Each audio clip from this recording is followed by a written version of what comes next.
So currently in Summit County, we have piles all over the place. We have them in drainages here in Breckenridge. We have them in Blue River. We have piles in Frisco, piles in Keystone, piles in Silverthorne. We've been doing these fuel treatments all over the county, and now it's time to burn the piles. So the piles vary in size a lot. Regular hand piles that are done with hand crews are usually around 8 feet, 8 to 10 feet. And then these behind me are machine piles, and they can range anywhere from 10 or 15 feet to 50 or 60 feet. It really just depends on the machinery. Disturbance is a part of all of our western ecosystems. That kind of disturbance can look like wildfire, it can look like mudslides, beetle infestations, avalanches. Our ecosystems need that disturbance in order to regenerate into healthy plant communities. When Euro-Americans came to this part of the country in the late 1800s, we largely stopped the disturbance of wildfire here, and as a result, our canopy composition of our trees changed, and we have a lot of tree loading. That loading contributes to increased wildfire behavior here. Of course, that kind of wildfire activity is a problem when we are living and recreating and working near those forests. So our options, if we are not a society that's tolerant of wildfire close to our homes, is to do projects like this, where we are bringing in crews of people and heavy machinery to reduce and modify the dead trees and assemble them into piles that we then burn when wildfire conditions are very low, like today when there's snow on the ground. Yeah, we're here today to burn piles. Burning piles is generally a low cost and low risk way to reduce hazardous fuels within forested lands.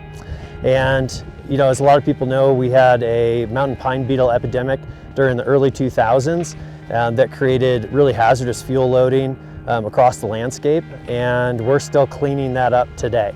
So burning piles is just one really good way to reduce that risk to our communities and landscape from catastrophic fire, and one way to create places that we can engage the fire safely and effectively to protect those communities and those landscapes. There are other options other than burning piles. They're somewhat limited, however. Things like harvesting that lumber, that timber for biomass and biomass energy production is one option, but unfortunately we can't get log trucks and heavy equipment to every treatment area, so we're left with other options, and pile burning tends to be our best one. We shoot for around 60 to 90% consumption of the piles.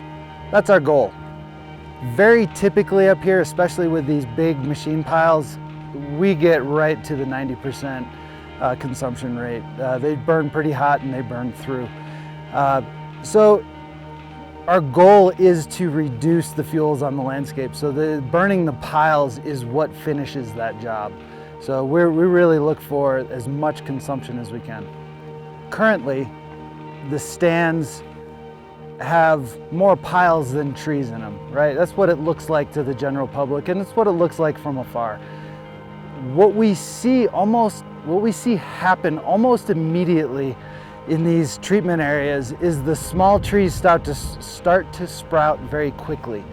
If you actually got down on your hands and knees just a couple of years after the canopy comes off for the fuel treatment, we start seeing upwards of 1,000 to 2,000 stems per acre reseed, especially in this lodgepole fuel type.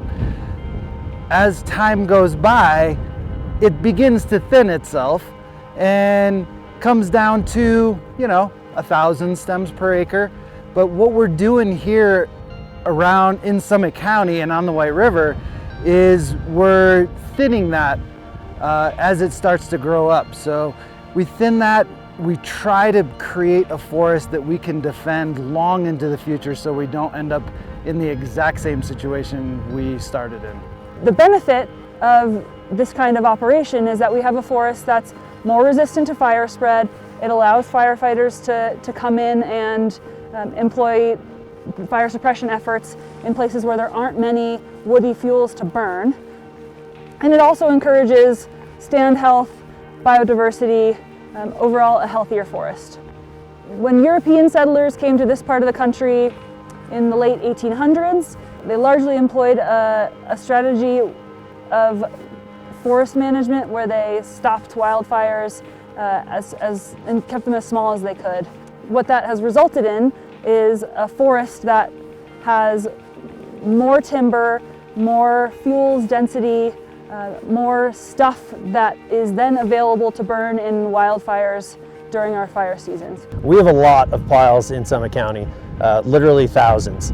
As we move through the cycle of producing those piles and then burning them off, we could have as few as 1,000 or as many as 15,000, just depending on the time of the season and the year. Pile burning is relatively low risk. Not to say no risk, but we put everything in our favor to do so and make it and do it with the least risk possible. So we add very specific conditions to burn those piles within. As you look around us today, we've got snow across the area. We look for good snow coverage both within the unit and outside the unit. What that allows for is it prevents that creep from the pile, and it prevents embers from taking hold in vegetation or even structures if they were to encounter them, which again is really low risk. The cold temperatures tend to it pulls the heat out of those embers, pulls the heat out of the piles in the perimeter, so you just don't see a whole lot of expansion of those piles. So we look for very specific atmospheric conditions. One of our primary concerns is the effect to the community from smoke impact. So we follow guidelines set by Colorado Public Health and follow the permitting process that allows us to burn under certain conditions as specified. We need enough wind to generate some mixing within the atmosphere, and that gets the smoke up and out of the site and away from the community and limits our impact to the community itself. So addressing this fuels problem has been ongoing for decades, and it's going to continue to be an ongoing thing that we need to address. And it really takes all of our land management agencies and private land owners to address this problem. So you have agencies like the U.S. Forest Service, Colorado State Forest Service, your county governments, your local fire protection districts, as well as landowners themselves, ranch owners, HOAs, and all of us need to come together and start addressing and continue to address this fuels problem because it doesn't know jurisdictional boundaries. So we need to create the space to protect our communities and the landscape itself, the resource itself. Yeah, the cross-boundary / interagency nature of all of the work we do here in Summit County is super important. It's probably the most important aspect of all of this. So we have fuel treatments happening on federal land, county and town, HOA, private land. We have it all going on in Summit County, and between the fire districts, the State Forest Service, DFPC, and the U.S. Forest Service, we all participate in this. And that's the true pathway to success, is the interagency nature of this. So generally what we're looking for site conditions would be, 2 inches of snow across the ground up to mid-shin, and our staff members, whether they're U.S. Forest Service or your local fire protection district, they move pile to pile and light those piles using a mix of gasoline and diesel fuel and what's called a drip torch, or perhaps a small butane torch. And so they go pile to pile and they look for fine materials that are built in the center of the pile with heavier materials around the outside. So we get that fine material going, and then it consumes the rest of the pile. And the crews just move pile to pile, working with the wind and with the conditions. So in general, we tend to achieve approximately 80–90% of pile consumption. So what gets left behind in some cases would be something of a skeleton.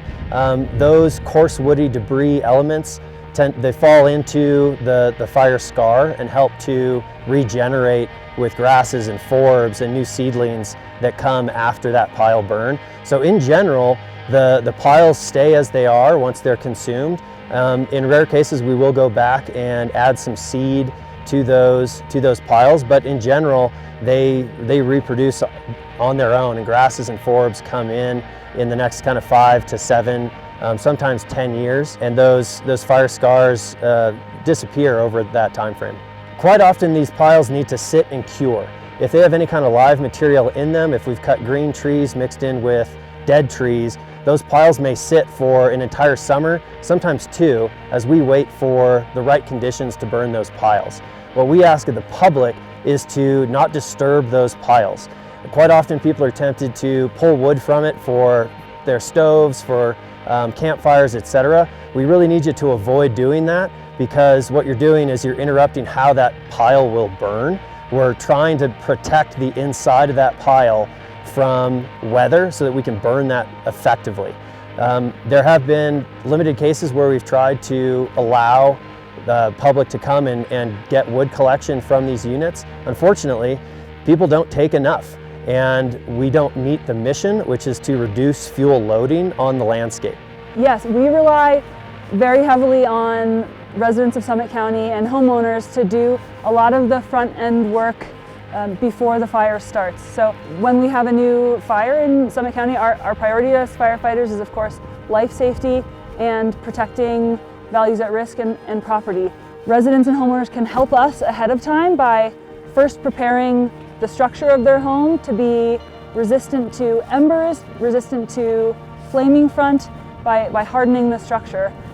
They also can modify and reduce the trees, bushes, grasses around their home so that as a fire approaches, it peters out before it has the opportunity to impact that home. The next thing that is really important for residents to do is have an evacuation plan, have a go bag prepared and in the vehicle during the summer months, have important documents gathered, have any precious items in a place where you know that you can grab them quickly should you need to evacuate, and have a plan for when that happens.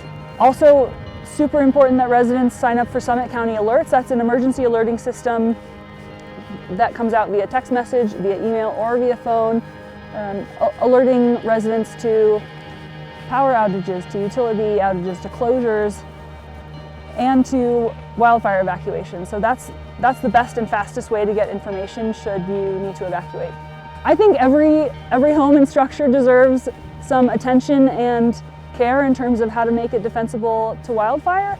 So if you're curious about what you can do to harden your home and to modify the fuels, the woody fuels around your home to be more fire resistant, get in touch with your local fire protection district, Red, White, and Blue, or Summit Fire and EMS, to schedule a courtesy wildfire mitigation assessment.